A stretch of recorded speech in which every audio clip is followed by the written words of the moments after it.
Kalbant apie propriocepcinę sistemą, mes kalbam iš esmės apie tam tikrą, žmogaus kūno žemėlapį. Be šitos propriocepcinės sistemos mes tarsi būtume be to žemėlapio. Galim tiesiog pamėginti užsimerkti ir pajausti savo kūną. Tai yra mūsų žemėlapio supratimas. Propriocepcija duoda mums supratimą apie žmogaus kūno giluminius jutimus. Ir kai kalbam apie tam tikrus iššūkius, su kuriais susiduria vaikai, jaunuoliai, kurie turi tam tikrų propriocepcinių sutrikimų, tai pirmiausia, aišku, tai labai svarbi sistema ir dėmesio sukaupimui.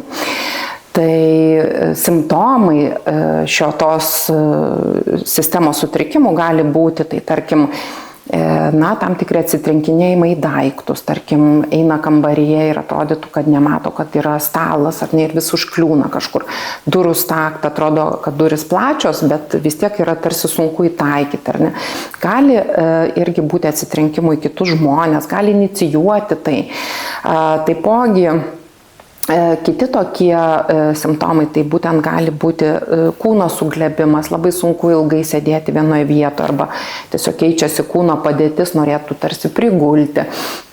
Gali mėgti namuose, pavyzdžiui, gulėti kuo plačiau arba ant pilvo ir dar aišku, jeigu turi kokią priemonę kaip telefoną ar planšetę, tai gali tiesiog patikti labai skrolinti ar kažkuo tai domėtis, bet būtent tokioj padėty pilnai atsigulus, galbūt galvą parėmus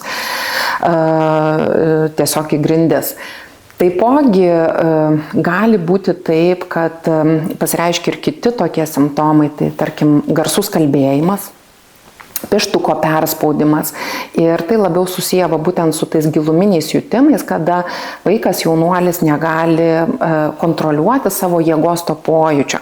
Ir kadangi pats turi tam tikrus silpnesnius jutimus, tai gali ir silpniau reaguoti tam tikrą sužeidimą, įsidaužia kažkur tai ir tarkim atrodo, kad verkia arba reaguoja ženkliai menkiau, negu kad yra sužeidimas arba kad buvo kažkoks tai smūgis nukritus nuo dviračio ar panašiai.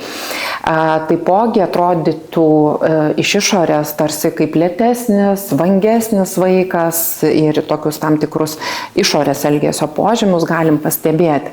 Valgant dažniausiai netgi ankstyvoje raidoje matom, kad labai tarsi toks netvarkingas valgymas ir jeigu valgo kokią bandelę, tai atrodytų, kad tie trupiniai visur aplinkui ir pabiro ir tiesiog visur pilna to maisto likučių.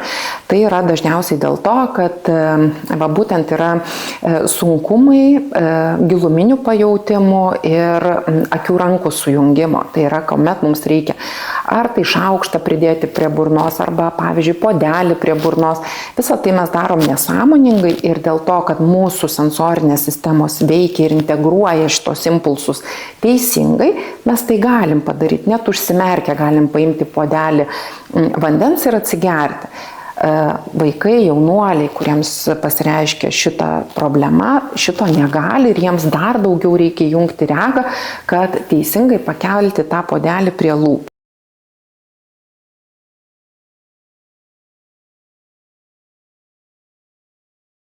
Dažnai būtent logopedas yra tas asmuo, kuris pirmas susitinka arba vienas iš pirmųjų susitinka su vaiku ir jo šeima. Pirmieji sunkumai, su kuriais susiduria dažniausiai tėveliai, tai yra vaiko vėluojanti kalbos raida, dėl kurios, žinoma, kreipiasi į šeimos gydytoją ir šeimos gydytojas nusiunčia pas logopedą. Ir būtent logopedo kabinete išvelgiame ne tik vėluojančią kalbos raidą, bet ir padidėjusi vaiko aktyvumą, galbūt nerangumą, neramumą ir kitus dalykus, apie kuriuos mes privalome kaip logopedai žinoti, jog tai yra susijęs su vaiko sensorinėmis sistemomis.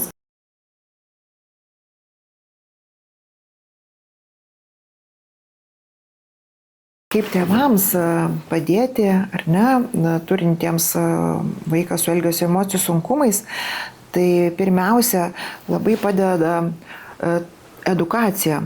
Švietimas, mokymas, kad tai, ką daro vaikas, kad tai, kaip vaikas elgiasi, nėra tyčinis jo veiksmas, norint pasielgti netinkamai, norint įskaudinti kažką, ar ne, kad tai, ką vaikas daro, kaip jisai elgesi, yra iššauktas jo būtent kūno platformos, jo kūno ir proto sąveikos, kad reiškia vaiko nervų sistema būtent užfiksavo kažkokią tai grėsmę ir reaguoja tokiu būdu, gindamasi nuo grėsmės. Čia vėlgi jo tokios adaptaciniai procesai vyksta.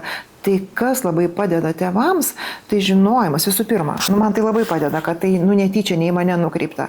Bet tada žinojimas, ką aš turiu daryti, kada šitoje vietoje būtent labai svarbu yra kurti tą ryšį. Nepamokslauti, neremtis to požiūrį iš viršaus į apačią, bet kaip tik pasižiūrėti, kaip vėlgi aš galiu pašalinti tą grėsmę, kas jam gali kelti grėsmę ir čia jautrus tėvai, kurie stebi, jie jautriai, tai žino vėlgi tėvai, kurie augina vaikus su įvairiais sensoriniais poreikiais, jie žino, kad jų vaikui kelia grėsmę per didelis garsas.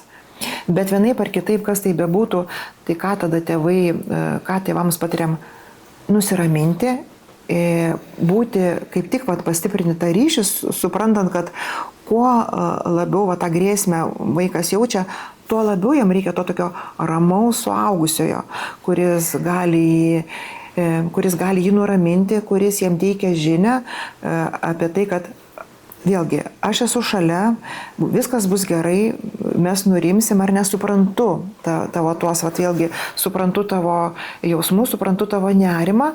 Ir antras dalykas, vėlgi žinoti, kaip aš galiu pašalinti tą subjektyviai suvokiamą grėsmę.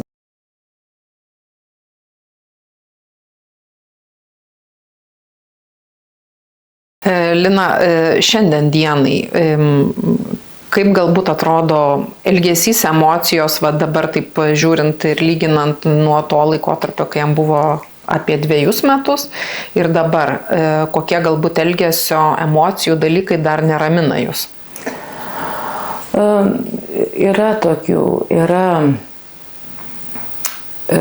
pirmiausiai, kad skauda man labiausiai turbūt, ar ne? 9 metų berniukas, ar ne, jisai supyksta, nekalba.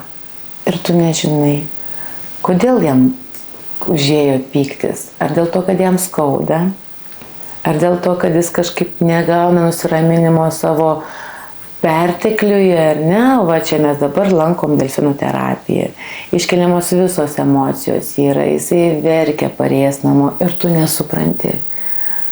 Kas yra? Galbūt prigėrė vandens ir jam skauda pilviuką, gal jam skauda ausį, gal jam to per daug visko yra ir tu tiesiog nežinai. Ir jisai kartais netgi ir muštis nori, ir krenta, ir isterikuoja, ir verkia, o tu nežinai. Ir tas labiausiai turbūt skaudina. Skauda mamai labiau negu tam mažam žmogui.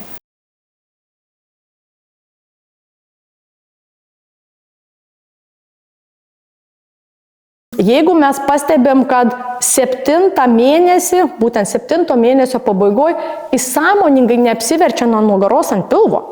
Jis visada guli ant nugaros ir tėvai, sakykime, sako, jis juda ant nugaros, sakykime, su galva tenais kaip ta žuvytė slankio. Turėtų vartytis aktyviai. Pamačiau, ar į vizualinį kažkokį stimulą, ar į garsą, taip, ir greitai apsiverčiu. Toliau 8 mėnesio pabaiga, jeigu jisai nesėdi savarankiškai 5 sekundės, taip, jau reikėtų sunerimti. Jeigu 3-4 mėnesių negeba vertikalizavus, kai mes nešiojam, laikyti galvą, išlaikyti galvą, galvos kontrolę, taip, kai mes, sakykime, keliam jį nuo gulimos ant nugaros paties, mes matome irgi, kad ta galvytė lošta arba krenta į priekį, tai jau vertėtų sunerimti. Ir jeigu, sakykime, čia jau labai, sakykime, toks jau papildomas tas laikas uždėtas, jeigu 11 mėnesių neropoja, arba jeigu jis išmoko šliaužti ir nepakyla į tą keturpėšį. Tai mums jau rodo, kad būtent liemens raumenys, pilvo, nugaros ir kairė dešinė pusė nesusikalba. Nekoordinuota veikla, jam neišeina pakilti keturpėsčią padėtį ir išlaikyti tolimens. Jis palei žemės lenka. Jam neišeina įveikti gravitacijos. Taip, ir sukoordinuoti tų rankų. Taip, ir jau vėliau, jeigu 1,5 metų jisai nepradeda eiti savarankiškai, arba pastebim, kad jisai atsistojo, eina palei baldus, eina savarankiškai, jisai stebėsi. Tai mums jau rodo, kad yra raumenų tonuso problemos ir mes tada jau aiškinamės, ar tai yra neurologinė problema, ar tai yra sensorinių sistemų problema, ar yra, sakykime, ar nėra toninių primityvių refleksų integracijos. Dažniausiai, sakykime, kada tie vaikai stebėsi, kada nėra integravęsi būtent simetrinis, labirintinis, asimetrinis, toninis kaklo refleksai, kurie būtent jie nėra įsiintegravę atitinkamų laikotarpių, dažniausiai pirmąjį pusmetį, kiti truputį vėliau, ir jie tada išlieka, taip, ir jie pasireiškia per būtent atipinius motorinius judesius. Pavyzdžiui, neropoja, jie juda sėdėdami, ar ne? Kai sėdi, reikia keisti kūno padėtį, jie nesiremia rankom, jie tiesiog griūna, jie nėra apsauginio atramos reakcijų. Vėluoja arba nenori, ropoja, jie nenori su plaštukom, būtent ta lytėjimo taktilinė funkcija yra hiperjautri ir jie nenori plaštukom, jie privengia tos veiklos ir jie pasirenka kitą judėjimo būdą. Vat kaip paminėjau, kad sėdėdami, ar ne? Ir jiem būna, pavyzdžiui, ant pilvo jiem yra ta veikla tragiška.